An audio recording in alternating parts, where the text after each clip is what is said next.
Hot on the heels of the 2025 Infiniti QX80 is its very closely related corporate cousin, the 2025 Nissan Armada. And just like that massive SUV, this thing has been entirely redesigned, and I think it looks pretty good.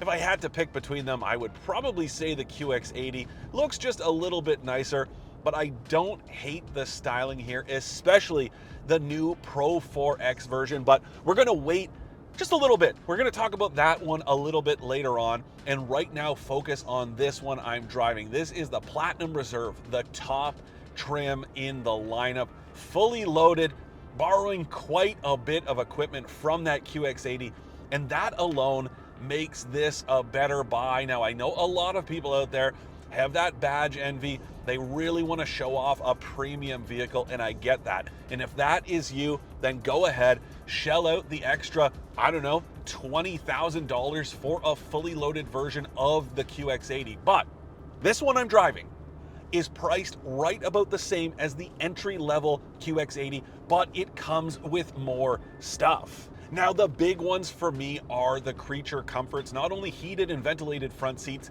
massaging front seats for the $107,000 or so for the Platinum Reserve, with a second row bench, or $108 grand if you want the second row captain's chairs like this one I'm driving. Like I said, that is about the same as the starting price of the QX80. Now, that does have some extra goodies that are available, including a pretty crazy 24 speaker stereo, but the 12 speaker system that is standard in this Armada is actually very good. Now listen, I am not an audiophile by any means. I'm not a musician, but I do enjoy music. Usually I don't really care too much for in-vehicle audio, but this clip system, it is actually very good, very immersive, and I like the depth of the sound.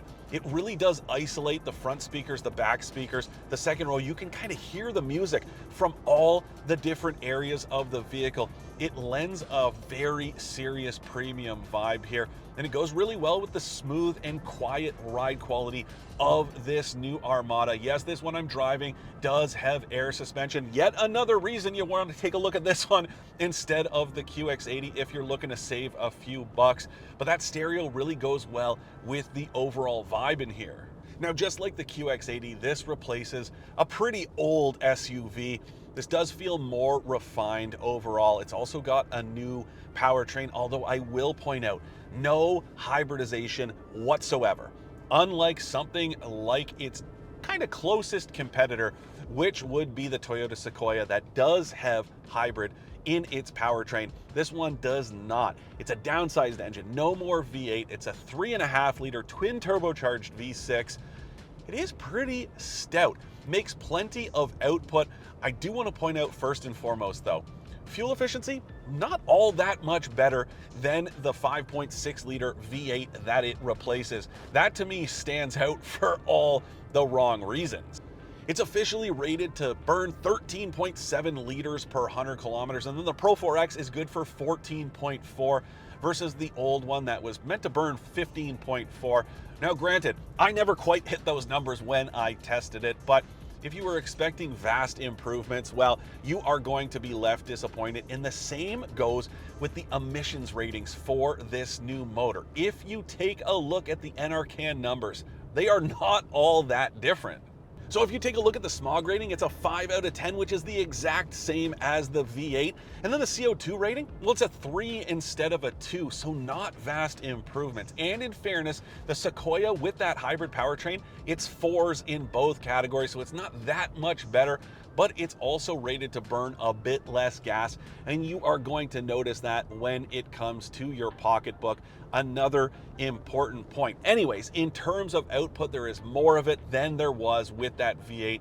You get 425 horsepower and 516 pound-feet of torque. The QX80 with this same engine makes 450 horsepower, and yes, it requires premium grade gas, whereas this only recommends it. But the other reason it makes more output, it has a higher compression ratio than the tuning with this 3.5 liter under the hood of the Armada. Either way, there is more than enough pull, and I gotta say, just like with the QX80, it sounds good too. It's very progressive with that torque buildup. It feels more like a V8 than a twin turbocharged V6. There isn't that really hard hitting turbocharged torque. There's no real turbo lag to worry about. I like the setup aside from the inefficiency. It's paired with a 9-speed automatic transmission and 4-wheel drive that has high and low range gearing as well as an automatic setting. Great to see, so that it runs in rear-wheel drive until you need a little bit of extra traction, because this thing is one of those vehicles that if you do choose to take it off-road, well, you can do it, but that is what the Pro 4X is for. But before we get to the Pro 4X, we should talk about pricing. This new version of the Armada, it starts at $87,000, which is about $9 grand more than the outgoing version. And then there's the Platinum, that's $96 grand. And then you get the Pro 4X, that's $97,000 before tax. All of those prices include the non-negotiable freight fee. They do make this a very expensive SUV. Yes, it's got a lot of equipment, especially higher in the lineup, where you get those massaging seats, as well as the latest version of Nissan's Pro Pilot Assist system that does have hands-free capability out on the highway, wireless Apple CarPlay and Android Auto, all of those goodies. But keep in mind, you are going to be paying dearly when it comes to this new version of the Armada. But now it's time to go have a little off-road fun.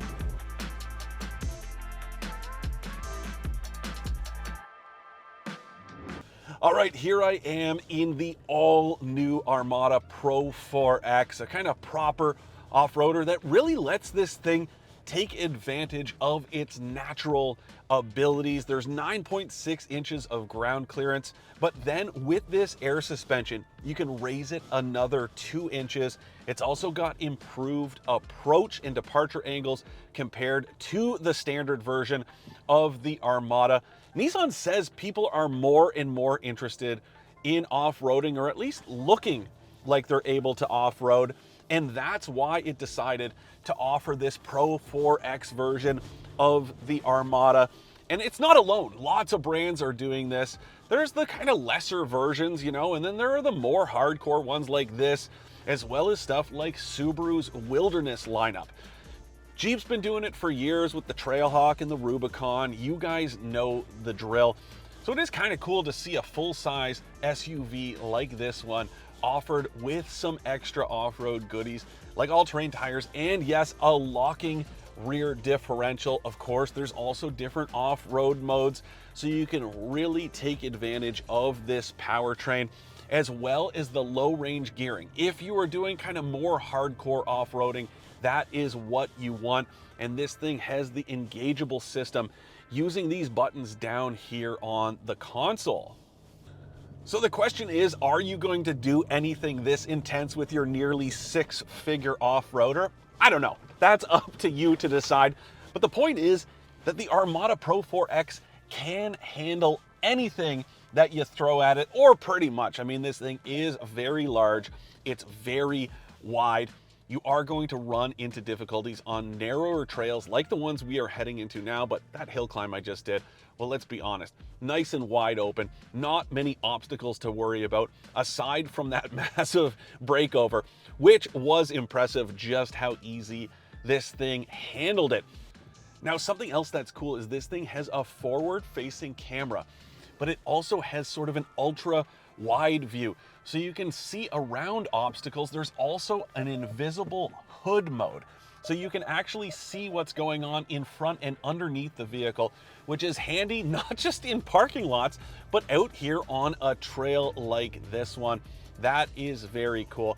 Let's be honest though, this thing is capable, it's pretty awesome, but like I said, would you spend that kind of money on something that you were going to hit the trail in?